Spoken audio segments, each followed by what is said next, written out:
No os preocuparos, que ya os grabo yo. ¡Cobarde esto! ¿Qué organización, macho? De Teruelo.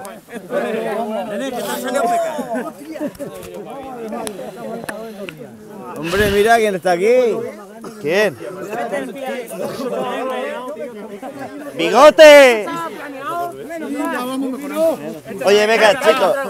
Llevaros un palico cada uno y venga. No, venga, vámonos, que si no la ruta se nos hace muy tarde. Que van a cazar, que no podemos pasar por ahí. Estamos esperando aquí, llevamos aquí toda la mañana esperando que la niebla para cazar. ¿Estamos esperando esa alta para echar? Van a echar toda la... eso por ahí. Pero si te... Nene, ¿te has calentado? Quita. Pero si nosotros... Hostia, macho, de las 10. ¿Por dónde nos volvemos? ¿Por qué se termina hoy? Pero si nosotros empezamos a tirar para adelante, ¿qué? Es que si... Rápido. Es que esto aquí se corta el carril. Ya, no sabes que arriba pillamos una senda. Es que eso se va a cazar tú. Miguelón, qué buen Dios le.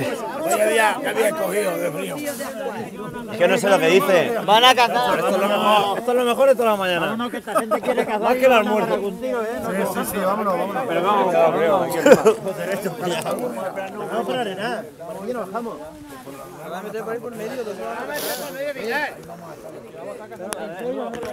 No tardamos.